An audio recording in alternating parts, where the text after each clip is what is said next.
ಲೈಫಲ್ಲಿ ಭಯ ಇರಬೇಕು, ಆದರೆ ಭಯನೇ ಲೈಫ್ ಆಗಬಾರ್ದು ನೋಡ್ರಿ. ಎಲ್ರಿಗೂ ಶರಣ್ ರೀ, welcome back to my YouTube channel.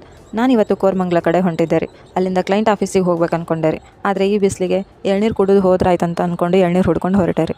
ಅಂತೂ ಇಂತೂ ಎಳ್ನೀರು ಸಿಕ್ತು ರೀ. ಅಲ್ಲಿಂದ ಎಳ್ನೀರು ಕುಡ್ಕೊಂಡು ಆಟೋ ಹತ್ಕೊಂಡು ಕ್ಲೈಂಟ್ ಆಫೀಸಿಗೆ ಹೊರಟೆ ರೀ. ಕ್ಲೈಂಟ್ ಆಫೀಸಲ್ಲಿ ಪ್ರಾಜೆಕ್ಟ್ ಡಿಸ್ಕಷನ್ ಮಾಡಬೇಕಾಗಿತ್ತು ರೀ. ಸೊ ಅದು ಮಾತಾಡ್ಕೊಂಡು ನಾನು ಪಿ ಜಿ ಕಡೆ ಹೊರಟೆ ರೀ. ಅಷ್ಟರಲ್ಲೇ ನಮ್ಮ ಚೈತ್ರನೂ ಬಂದು ಇಬ್ಬರು ಮಧ್ಯಾಹ್ನ ಊಟ ಮಾಡಿಲ್ಲ ಅಂತ ಸ್ಯಾಂಡ್ವಿಚು ಮತ್ತು ದೋಸೆ ತಿನ್ಕೊಂಡಿವ್ರಿ. ಅಷ್ಟರಲ್ಲೇ ಸಂಜೆ ಆಗೋಗಿತ್ತು.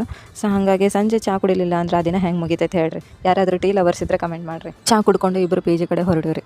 ಅಂತೂ ಇಂತೂ ನಮ್ಮ ಲಿಫ್ಟ್ ವರ್ಕ್ ಆಗತ್ತೈತೆ ನೋಡ್ರಿ. ಚಾ ಕುಡಿದ್ಮೇಲೆ ಚಾಕ್ಲೇಟ್ ತಿನ್ನೋರು ಅಂದ್ರೆ ನಾವೇ ಇರ್ಬೇಕು ನೋಡ್ರಿ.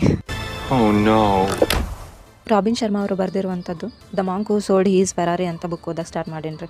ಅದರಲ್ಲಿ ವಿನ್ಸ್ಟನ್ ಚರ್ಚಿಲ್ ಅವ್ರದ್ದು ಒಂದು ಕೋಟ್ ಇದೆ, ಅದು ನಂಗೆ ಭಾಳ ಇಷ್ಟ ಆಯ್ತು ನೋಡ್ರಿ. We are the masters of our fate. ಅಂದರೆ ಇವತ್ತಿನ ನಮ್ಮ ಹಣೆ ಬರ ಏನಾಯ್ತು ನೋಡ್ರಿ, ಅದಕ್ಕೆ ನಾವೇ ಕಾರಣರಾಗಿರ್ತೀವಿ. ಯಾಕಂದ್ರೆ ಹಿಂದೆ ನಾವು ಎಷ್ಟೋ ಕೆಲಸಗಳನ್ನು ಮಾಡ್ಬೇಕಂತಂದು ಪ್ಲ್ಯಾನ್ ಸೆಟ್ ಮಾಡಿರ್ತೀವಿ. ಆ ಪ್ಲ್ಯಾನ್ ಸೆಟ್ ಮಾಡಿವಿ ಅಂದ್ರೆ ಆ ಕೆಲಸಗಳನ್ನು ನಮ್ಮಿಂದ ಮಾಡೋಕ್ಕೆ ಸಾಧ್ಯ ಆಗಿರುತ್ತೆ. ಬಟ್ ಆ ಕೆಲಸಕ್ಕೆ ಬರುವಂಥ ಕಷ್ಟ ಮತ್ತು ನೋವುಗಳನ್ನು ಸಹಿಸ್ಕೊಳ್ಳೋಂಥ ಶಕ್ತಿ ನಮ್ಮಲ್ಲಿ ಇರ್ತೈತಿ. ಆದರೆ ನಾವೇನು ಅಂದ್ಕೊಳ್ತೀವಿ, ಈ ಕೆಲಸ ನನ್ನಿಂದ ಆಗಲ್ಲ ಅಂತಂದು ನಾವು ಅಲ್ಲಿಗೆ ಅರ್ಧಕ್ಕೆ ಕೈ ಬಿಡ್ತೀವಿ ರೀ. ನೀವು ಗೆಲ್ತೀನಿ ಅನ್ನೋ ನಂಬಿಕೆ ಮತ್ತು ಛಲ ನಿಮ್ಮಲ್ಲಿ ಯಾವಾಗ ಬರುತ್ತೆ ನೋಡ್ರಿ, ಆ ದಿನ ನೀವು ಗೆಲ್ಲೋದನ್ನು ಆ ಗೆಲುವಿನಿಂದ ಕೂಡ ತಡೆಯೋಕ್ಕೆ ಸಾಧ್ಯ ಆಗಂಗಿಲ್ಲ ನೋಡ್ರಿ. ಈ ವಿಡಿಯೋನ ಇಲ್ಲಿಗೆ ಮುಗಿಸ್ತಾ ಇದ್ದೀನಿ. ಈ ವಿಡಿಯೋ ನಿಮ್ಗೆ ಏನಾದರೂ ಇಷ್ಟ ಆಗಿದ್ರೆ ಕಮೆಂಟ್ ಮಾಡಿ, ಶೇರ್ ಮಾಡಿ ಹಾಗೂ ಸಬ್ಸ್ಕ್ರೈಬ್ ಮಾಡಿ ಮತ್ತು ಲೈಕ್ ಮಾಡಿ. ಮತ್ತೆ ಮುಂದಿನ ವೀಡಿಯೋದಲ್ಲಿ ಸಿಗ್ತೀನಿ. ಅಲ್ಲಿವರೆಗೂ ಟೇಕ್ ಕೇರ್, ಬಾಯ್.